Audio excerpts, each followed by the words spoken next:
আমাকে নিয়ে যা আপনাদের ভাবনা আছে ভাববেন, মাঝে মাঝে পছন্দ করবে, মাঝে মাঝে গালি দিবে, মাঝে মাঝে সমালোচনা করবে। আমি আপনাদেরকে কোনো ডিস্টার্ব করব না। ফার্স্ট অ্যাক্টিং এক্সপিরিয়েন্স যদি বলি যে প্রেমে পড়ে গেছি আবার, সেটা আমাকে ইন্সপায়ার করেছে। হোপফুলি আমাকে সামনে আরও দেখা হবে।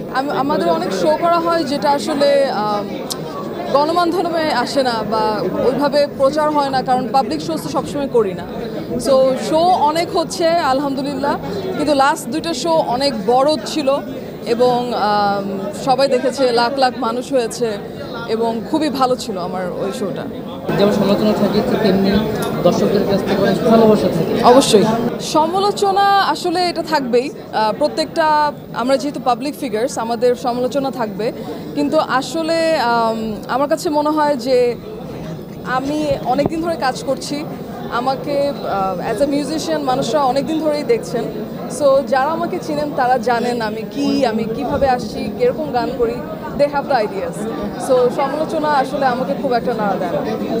কি মনে হচ্ছে মেহজাবিন আপুর ওখানে কেমন হতে পারে, এক্সপেকটেশন কত? মেহজাবিন আপু আমার খুবই ক্লোজ এবং আমি আসলে কি বলবো, খুবই পছন্দ করি as an actor, as a person. আমার খুবই পছন্দের একজন মানুষ এবং এটা যখন পোস্টার দেখি তখনই আমি বলছিলাম যে কবে দেখবো। তো যখন আমি তার স্টোরিজ দেখছিলাম রেড সি ফেস্টিভ্যালে, রাইট, সো তখনই আমি বলতেছিলাম যে কবে দেখবো। তো আজকে ফাইনালি উনি আমাকে কালকে বললো যে প্লিজ এসে পড়ো। তো আমি খুবই এক্সাইটেড, কারণ মেহজাবিন আপুকে ফার্স্ট বড় স্ক্রিনে দেখছি এবং আমরা সবাই জানি উনি আমাদের কত ফেভারিট একজন অ্যাক্ট্রেস।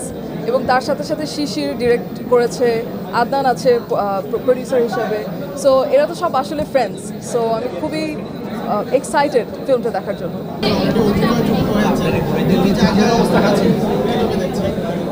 অভিনয় এই তো প্রথম করলাম, আমার অ্যাপ্রিসিয়েশন পেয়েছি অনেক আমার অ্যাক্টিংয়ে।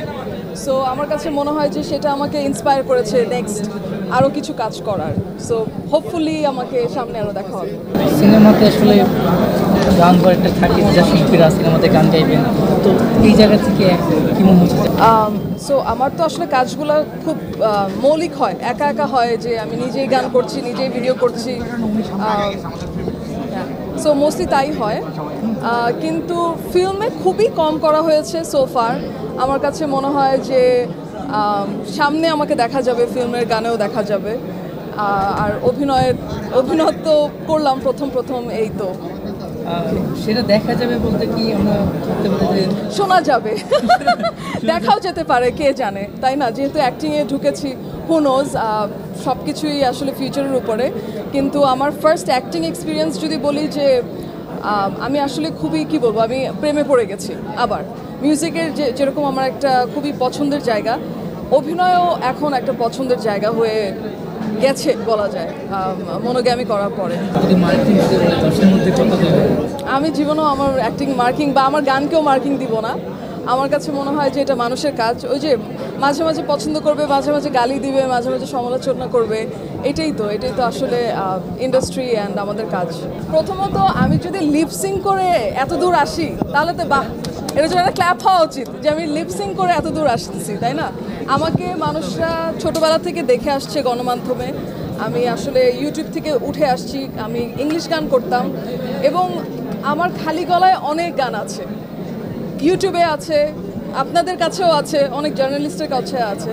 সো এমন না যে আমার এখন শোতে যদি আমি লিপসিং করে শো করি, দ্যাটস মানে কি বলবো, রিডিকুলাস। আমি যখন এই নিউজটা দেখি আমি রীতিমতো হাসছি। আমি যেটা করি, আমি হচ্ছে যেহেতু পপ আর্টিস্ট, আমাদের লাইভ এবং ট্র্যাক দুইটা মিশ্রণ করে আমাদের পারফর্ম করতে হয়, কারণ আমাদের গানগুলো মানুষ ওইভাবে চিনে। সো ইটস নট যে আমি গাচ্ছি না, তখন আমি গাচ্ছি, আমার ট্র্যাকও আছে, আমার লাইভ ব্যান্ডও আছে। সো এটা একটু আস্তে আস্তে মানুষের বুঝতে হবে, আই গেস। এখনও মানুষরা হয়তো বা জিনিসটা জানে না, যেহেতু ব্যান্ড দেখা হয় বেশি। দর্শকের উদ্দেশ্যে এটাই বলবো যে আমাকে নিয়ে যা আপনাদের ভাবনা আছে ভাববেন, আমি আপনাদেরকে কোনো ডিস্টার্ব করব না। আপনাদের ভাবনা মানে আমি আসলে কোনোভাবে থামাতে চাই না, পরিকল্পনা চলতে থাকুক। আর এছাড়া আমি আমার কাজ করে গেছি, করব। আপনাদের ভালো লাগলে আমি সেটার অ্যাপ্রিসিয়েশন পাবো, খারাপ লাগলে সেটার গালি খাবো। This is natural. সো এই তো।